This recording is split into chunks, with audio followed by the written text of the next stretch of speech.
Hello, I'm Lucas Smiraldo, author of 365 Revolutions, and I want to welcome you to the 13th pose in the series of the book, a weekly reading. And this pose is Hero Pose, or Virasana.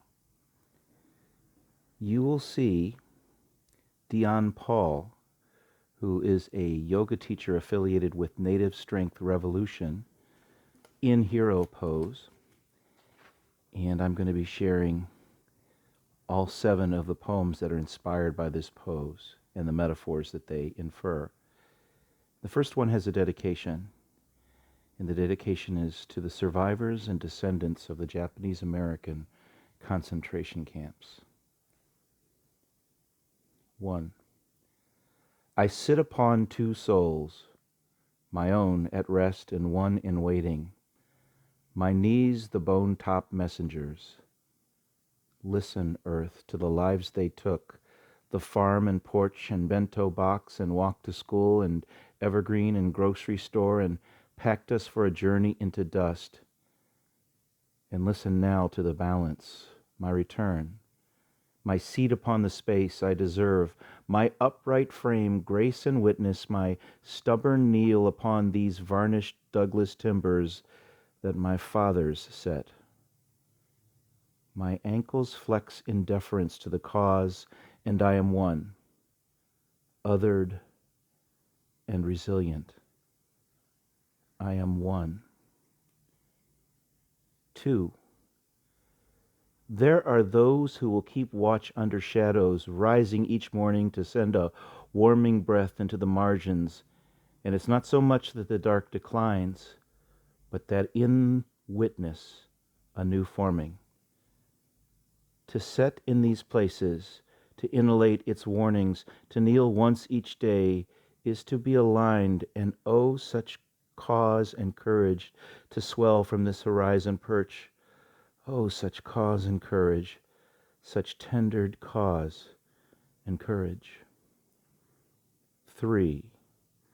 Mat, my Pacific, knees, my volcano's source, I am every bone the island, cool, once the liquid brim in the scaled rock, formed an upright resolution of warrior at the water's edge. I cannot be owned. This spine is my statement, rising like resistance with just a little give.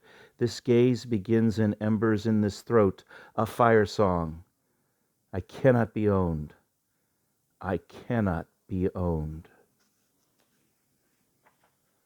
4. The dawn belongs to the lock and the sliding gate. The wall has got my back, and still I sit for light.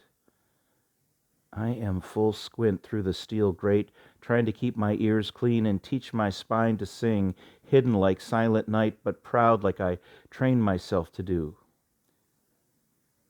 This is my freedom, and it's small. But I am stronger than the ways they bend me, and if I believe in its scattered slats of sky, recycled, yes, but those particles reach me, despite the odds. They make it through the narrow where my pupils can find them at the secret pass. You can hear the whisper between us, iris into light, despite the plexiglass. 5. At the end of the superior promise fallen, I come to my knees, upright and abandoned like the strips in storefronts for lease and renewal on the middle of Maine. The steel, the coal, oil and lumber, plain English, the pension and the rights of grazing, a tumbling corrosion of prayers that disintegrate at the milepost of the county seat. The original trust is broken.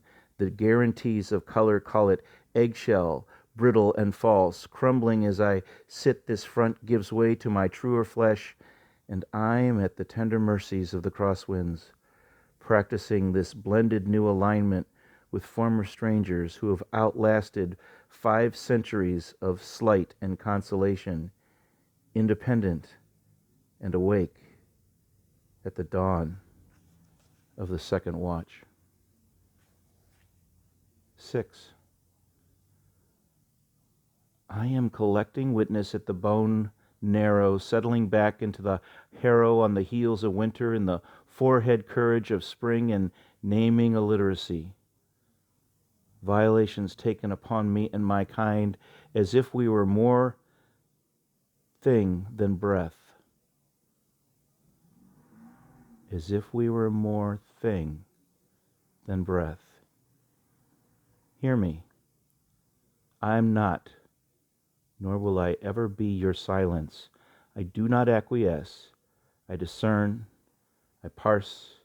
I sift at this pause and gather the compacted pain like crystals in my palms. This is the science and art of it, and I am at the knees of testimony, greater than equal to the yawn of the event horizon, and by this story I did not fall in. I am a teller. My spine is pen, and we are not the ones to be unwritten. We are not the ones. And you will know this upon our rising. 7. I sit in an act of separation. My ankle settles into the sovereign ground, and my hands fall into the serenity of my knees.